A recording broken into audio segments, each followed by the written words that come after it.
नमस्कार, बीजाना न्यूज पर आपका स्वागत है। मैं हूं आपके साथ नीतीश वर्मा। लगातार आप बीजाना न्यूज पर देख रहे हैं एमपी नगरीय निकाय चुनावों को लेकर महा कवरेज, और इसी महा कवरेज के अंतर्गत हमारे साथ भोपाल से हमारे संवाददाता ताजा अपडेट्स के लिए जुड़ चुके हैं संजीव श्रीवास्तव जी। संजीव जी, अभी क्या स्थिति है भोपाल में एज एफ नाउ?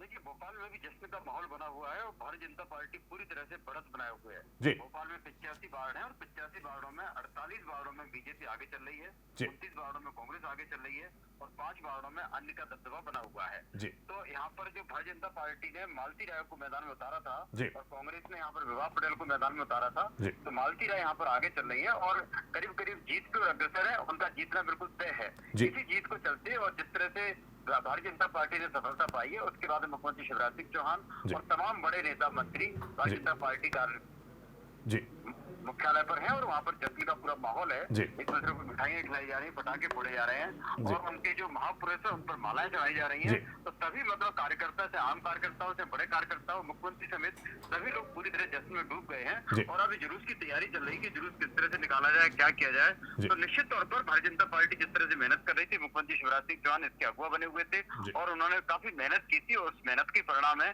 कि आज मतलब भारतीय जनता पार्टी को इस तरह की सफलता हाथ आई है। जी। भोपाल में मालती राय जो हैं वो बताई जा रही हैं कि अभी 60 से 65 हजार वोटों से आगे हैं। क्या उम्मीद लगती है, क्या कांग्रेस के तरफ से उम्मीद जताई जा रही है, क्या ये दूरी पट पाएगी? क्या तस्वीर या तो बिल्कुल साफ हो चुकी है कि अब सिर्फ औपचारिकता मात्र बाकी है?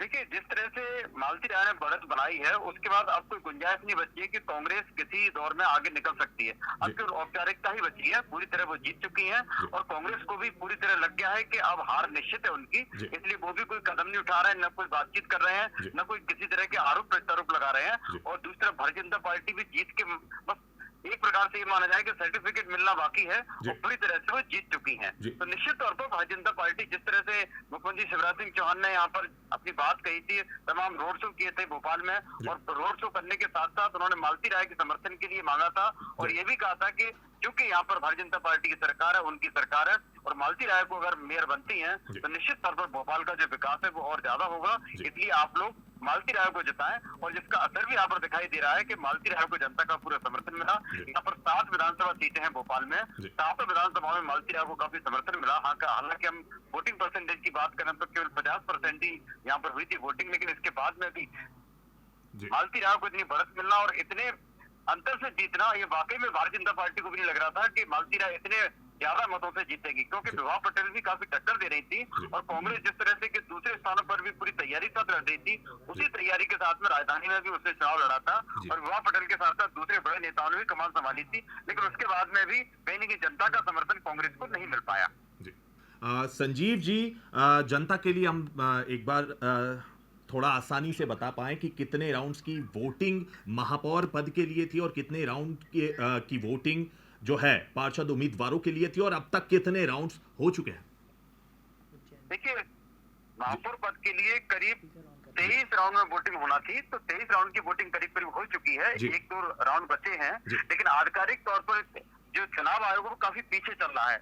5-6 राउंड की जब होती है पूरी मतगणना हो जाती है, उसके बाद कहीं वो 1 या 2 को डिक्लेयर करता है। तो कहीं ना कहीं जो चुनाव आयोग है उसकी तैयारी काफी पीछे दिखाई देती है, या ये कहा जा सकता है कि तमाम जगह की टेबलों के बाद में जो कंपाइल करते हैं तो उसमें काफी देरी हो जाती है। तो निश्चित तौर पर ये जो मतगणना का काम तो करीब करीब पूरा हो रहा है, लेकिन जो ऑफिशियली डिक्लेयर करना है वो डिक्लेयर में काफी देर लगेगी। उसके बाद ही कहा जा सकता है कि कौन कितने मतों से ऑफिशियली तौर पर जीता है, कौन कितने मतों से हारा है। लेकिन जिस तरह से तैयारी चल रही है और जिस तरह से वहां पर मतगणना हो रही है, उससे भी साफ जाहिर है कि भारतीय जनता पार्टी पूरी तरह से बढ़त बनाए हुए है। अब यहाँ पर कहीं किंतु परंतु की कोई गुंजाइश यहाँ पे दिखाई नहीं दे रही है। जी, धन्यवाद संजीव तमाम अपडेट्स के लिए। और नई अपडेट्स के लिए चलेंगे हमारे उज्जैन संवाददाता मनोज कुशवाहा के पास, क्योंकि उज्जैन में भी काफी गहमा गहमी का माहौल रहा और इसी पर ताजा अपडेट्स के लिए चलेंगे हमारे उज्जैन संवाददाता मनोज कुशवाहा के पास। उज्जैन से मनोज, क्या अपडेट्स हैं फिलहाल एज एफ नाउ?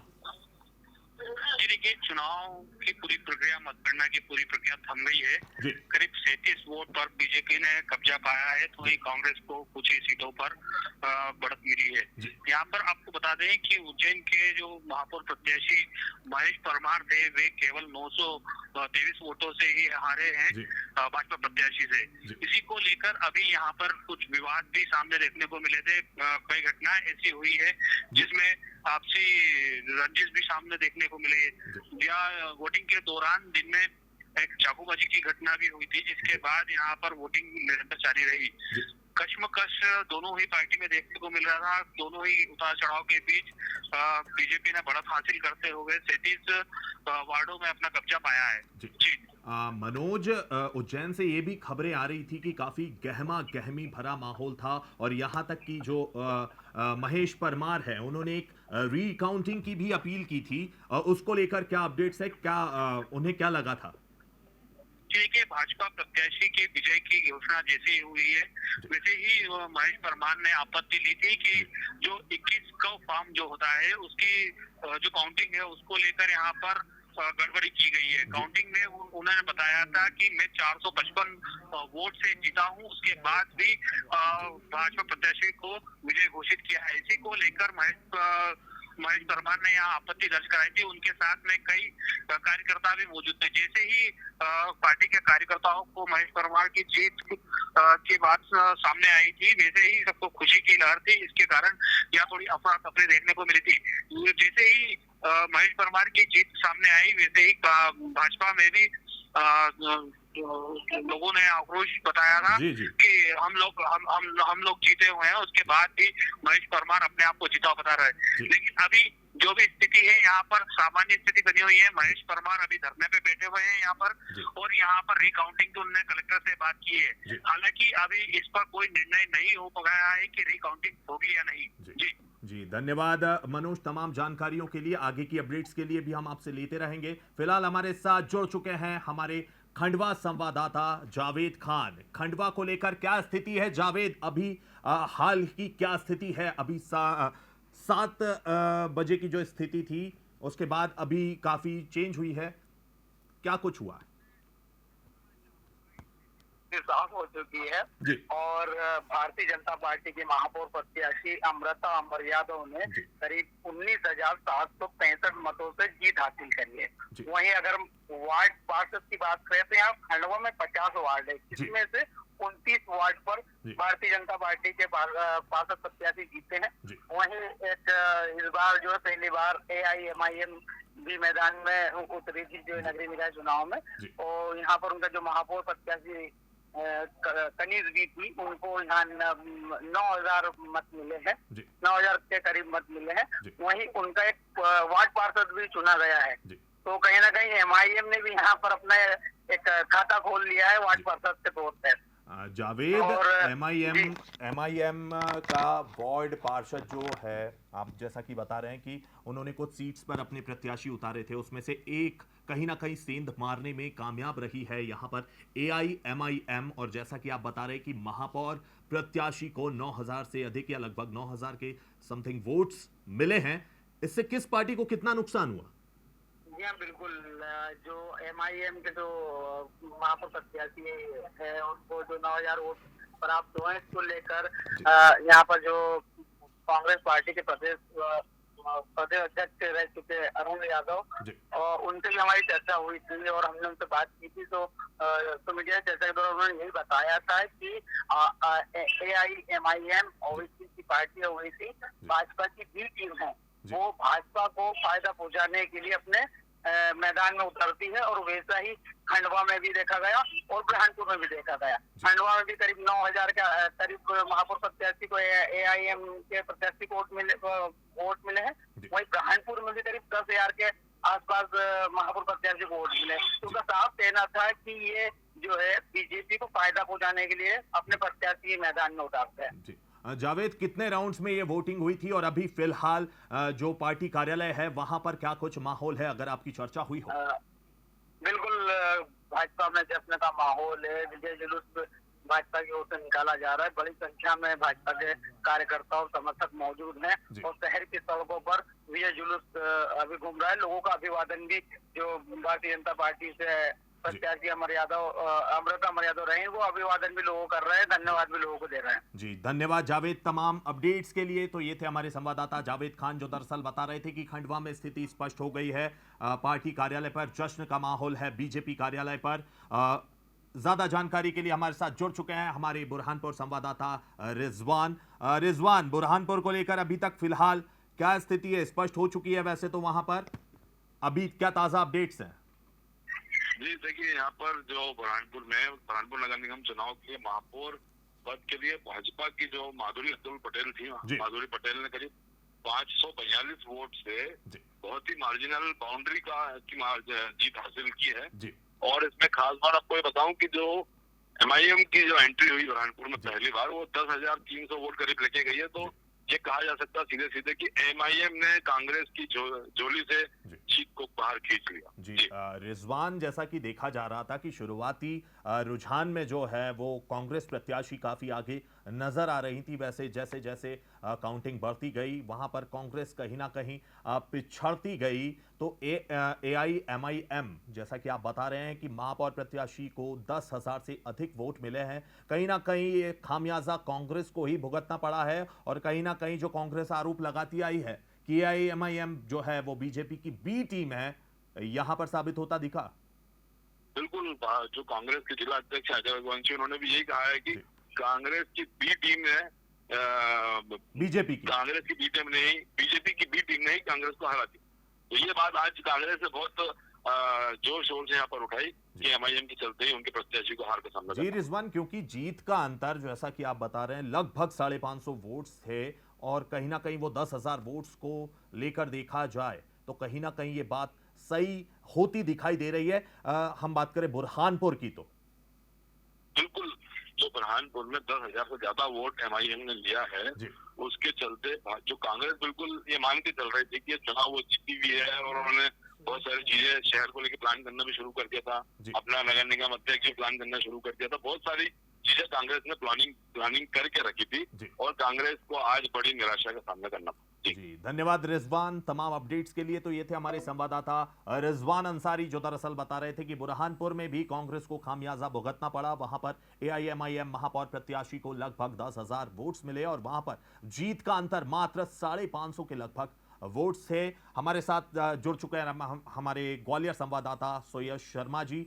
सोयश, क्या ताजा अपडेट्स है अभी ग्वालियर को लेकर? ग्वालियर में काफी जो है कश्मकश भरा माहौल चल रहा है, क्या अपडेट्स है अभी? चुनाव में अभी अगर मतगणना की बात करें तो महापौर पद के प्रत्याशी कांग्रेस की जो है वो अभी लगभग तकरीबन 25,000 वोटों से यहाँ पर आगे चल रहे हैं, और अभी तकरीबन 15 से 20 राउंड की गिनती और होना है। तो ये कहना जल्दबाजी होगी कि किसको बढ़त मिलने वाली है, लेकिन अगर फिलहाल अगर फौरी तौर पर बात की जाए तो कांग्रेस के प्रत्याशी लगातार बढ़त यहाँ पर बनाए हुए हैं। बात यदि पार्षदों की जाए तो 66 वार्डों के प्रत्याशियों में लगातार यदि बात की जाए तो लगभग भारतीय जनता पार्टी के प्रत्याशी हर सीट पर यहाँ पर बढ़त बनाए हुए हैं। यानी कांग्रेस को उसमें कहीं ना कहीं मात यहाँ पर खानी पड़ी है। सबसे अहम बात इसमें जो है अगर देखी जाए तो निर्दलीय प्रत्याशी ने भी इसमें कहीं ना कहीं इसमें खाता खोला है, तो ये अपने आप में चौंकाने वाली बात है। क्योंकि भारतीय जनता पार्टी, क्योंकि ग्वालियर जो है भारतीय जनता पार्टी का गढ़ माना जाता है, तकरीबन 50 सालों से भारतीय जनता पार्टी का महापौर पद पर कब्जा यहाँ पर रहा है, लेकिन पहली बार ऐसा लग रहा है कि यहाँ पर कांग्रेस अपना टिक्का यहाँ पर जमा सकती है। सोयश, जैसा कि आप बता रहे हैं कि अभी की स्थिति में वहां पर कांग्रेस ने महापौर पद के लिए बढ़त बनाई हुई है, वहीं जो परिषद है वो बीजेपी की बनती दिखाई दे रही है। कितना मुश्किल हो सकता है ये ग्वालियर के लिए? देखिए, अभी ये कहना जल्दबाजी होगी, क्योंकि परिणाम जैसे जैसे निकल कर आएंगे, क्योंकि अभी जैसे मैंने आपको बताया तकरीबन 15 से 20 राउंड की गिनती होना अभी बाकी है, और उसके बाद कुछ पार्षदों के जो है रिजल्ट भी अभी आना, चूंकि अभी नहीं आ पाए हैं, कुछ पार्षदों के रिजल्ट भी आना बाकी है। तो परिषद में कौन का सिक्का यहाँ पर रहेगा, ऊंट किस करोड़ बैठेगा, भारतीय जनता पार्टी का यहाँ पर बढ़त बना पाएगी या कांग्रेस पार्टी है वो बढ़त बना पाएगी, तो ये कहना भी जल्दबाजी होगी। लेकिन यदि महापौर पद के प्रत्याशी की अगर अपन बात करते हैं तो लगातार यहाँ पर कांग्रेस की सीट यहाँ पर लगातार बढ़त बना हुआ है। सुयश, जैसा कि आप बता रहे हैं कि अभी तक कांग्रेस ने बढ़त बनाई हुई है, कहाँ कमी रह गई कि जो पार्षदों को है वो वोट में तब्दील नहीं हो पाया और महापौर पद के लिए कड़ी टक्कर दी जा रही है कांग्रेस की तरफ से, लेकिन वही जो टक्कर है वो पार्षद पदों के लिए नहीं देखने को मिल रही। कहाँ कमी रह गई कांग्रेस की? ये एक सोचनीय विषय है, क्योंकि अगर कांग्रेस पार्टी की एक महापौर पद के प्रत्याशी शोभा सतीश सिकरवार की अगर बात की जाती है तो एकमात्र कमलनाथ चेहरा यहाँ पर थे, जैसे कि पूरे के पूरे यहाँ पर चुनावी सभाएं यहाँ पर नहीं है। यदि भारतीय जनता पार्टी की बात की जाती है तो शिवराज सिंह चौहान, नरेंद्र सिंह तोमर, ज्योतिरादित्य सिंधिया, इसके अलावा आला दिग्गज नेता जो है उन्होंने अपनी पूरी ताकत झोंक दी थी। लेकिन उसके बावजूद भी लगातार जिस तरीके से कांग्रेस पार्टी के जो प्रत्याशी है लगातार बढ़त यहाँ पर बनाए हुए, तो कहीं ना कोई कमी यहाँ पर उसमें होगी। अब ये चिंतन का विषय है भारतीय जनता पार्टी की जो आला अधिकारी है, इसमें किस तरीके का भी किसी का कोई बयान इसके अंदर इसमें यहाँ पर अभी आता दिखाई नहीं दे रहा है। जी जी, धन्यवाद सुयश हमसे बात करने के लिए। आगे की भी तमाम अपडेट्स हम आपसे लेते रहेंगे। वहीं हमारे साथ जुड़ चुके हैं सागर से शैलेंद्र। शैलेंद्र, क्या अपडेट्स है अभी फिलहाल सागर में चुनावों को लेकर? निगम महापौर चुनाव में जो है भाजपा की शानदार जीत में जो प्रदेश के कद्दावर मंत्री हैं भूपेंद्र सिंह जी, इनकी जो चुनावी प्रबंधन है उसको एक कमाल के तौर पर यहाँ बताया जा रहा है कि भूपेंद्र सिंह की एक बहुत बड़ी विजयी है। जो उनका मैनेजमेंट है वो मैनेजमेंट गुरु के नाम से जाने भी जाते हैं, तो इसको लेकर एक जो उनका कद है और इसमें प्रदेश की राजनीति में बढ़ जाएगा। जी, सागर से बहुत चौंकाने वाले जो नतीजे हैं, इतनी बड़ी जीत भाजपा ने भी एक्सपेक्ट नहीं की थी। जितनी बड़ी जो जीत मिली है, क्या कहेंगे इसे? कांग्रेस की तरफ से कहीं ना कहीं कमी रह गई, या जैसा कि आप बात कर रहे हैं कि मंत्री भूपेंद्र सिंह का जलवा है वो कहीं ना कहीं फायदा दे गया बीजेपी को? जी, इसको लेकर जो दूसरी तरफ जो कांग्रेस की प्रत्याशी महापौर प्रत्याशी निधि सुनील जैन है, इन्होंने मैनेजमेंट को लेकर खुद एक स्वीकार किया है कि कहीं ना कहीं से हम लोगों से खामी हुई है, और उसी को लेकर है जो भाजपा की जो प्रचंड जीत है, तो उसका उन्होंने ये जो है स्वीकार की है कि हम लोगों की तरफ से कुछ चूक हुई है। शैलेंद्र, पार्टी कार्यालयों पर अभी क्या स्थिति है फिलहाल में?